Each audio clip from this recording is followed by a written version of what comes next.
All right, let's talk about a place that sounds like it's straight out of a fantasy novel. Imagine a town where dying is, well, pretty much against the rules. This isn't fiction. We're heading to Longyearbyen, the world's northernmost town, to get the real story behind this bizarre headline. You've probably seen this pop up on the internet, right? Some wild factoid about a remote Norwegian town that's literally outlawed death. It gets shared everywhere. And hey, even some local tour guides love to tell the story. It's an amazing idea for sure, but the truth, well, the truth is actually way more interesting than the myth. So what is really going on in this remote Arctic settlement? The answer isn't in some dusty law book. Nope, it's in the ground right under their feet.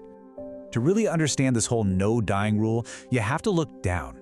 The ground in Longyearbyen is something called permafrost, and that means it's a layer of soil, rock, and ice that stays frozen solid all year round. And as you can imagine, that creates a very unique problem. Yeah, we're talking about ground that is frozen solid, all the time. It's not just cold, it's permanently frozen. This creates a massive, massive issue for one of the most fundamental human rituals, burying the dead.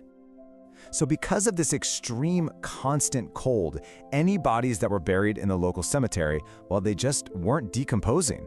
The permafrost was basically acting like a giant natural freezer, preserving the remains instead of letting them, return to the earth. The town actually figured this out and stopped all burials way back in the 1950s. But it took a few more decades, until the 90s, for scientists to uncover the true and kind of terrifying potential of what was just lying dormant in that frozen ground, and it all connected back to a pandemic from a long, long time ago. And what they found was chilling. The permafrost wasn't just a cemetery, it was basically a potential viral archive. Scientists found actual fragments of the 1918 Spanish flu virus perfectly preserved.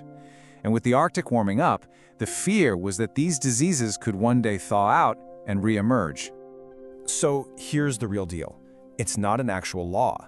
As this local church official points out, how would you even enforce that? Instead, it's just a set of really practical rules to deal with this incredibly unique health challenge. You can't be buried in a coffin there, simple as that. Though, fun fact, cremation urns are allowed. And this whole no burials policy, it's not some isolated quirk.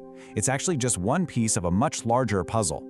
Life in Svalbard is shaped by its extreme environment, and you learn very quickly that everything here is about pragmatism, not just peculiarity. I mean, check this out. These aren't just weird rules for the sake of it. Every single one is a direct response to the reality of living in the high Arctic. There's just no advanced care for the very beginning or end of life.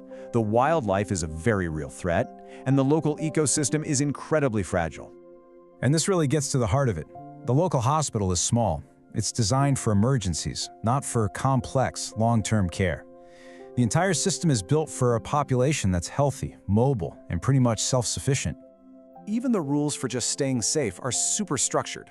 Thinking of a little hike outside of town, you absolutely need a rifle. But you can't just go grab one.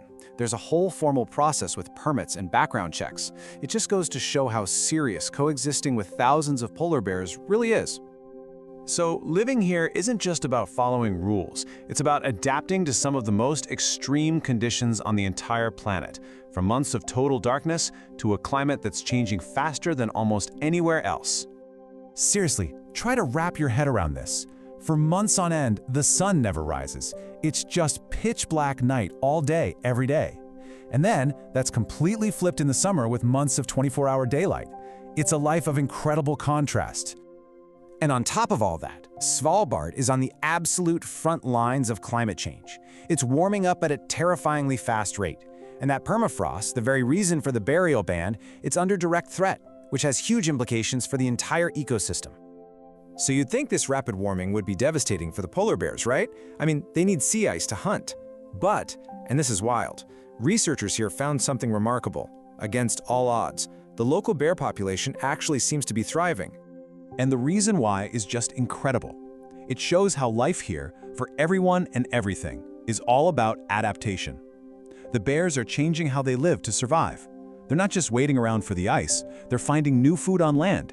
It's a remarkable story of resilience. So, who are the people who actually choose to live in this extreme, temporary world? Well, the community itself is just as unique as the environment it's in. A huge part of the answer lies in this amazing international agreement from 1920. Basically, it makes Svalbard one of the most accessible places on the planet for citizens from dozens of countries, and that has created a truly international community. And as a result, this tiny little settlement is a legitimate global village. Sure, Norwegians are the biggest group, but you've got people from around 50 different countries living and working right next to each other, from Thailand to Russia and everywhere in between. This whole idea of Svalbard as a place for safekeeping, not a permanent home, is really central to its identity. I mean, it's no accident that the world chose this stable, frozen landscape to build a backup for all of humanity's most important crops. And at the end of the day, that's what it all comes down to. The rules about birth and death aren't about control, they're about recognizing the limits of this environment. Svalbard is a place for a chapter in your life, not the whole book. It's a home for the healthy, the adventurous, and the adaptable. It leaves you with this really fascinating question, right? In a place that's not designed for you to be born in or to die in, what does it even mean to belong?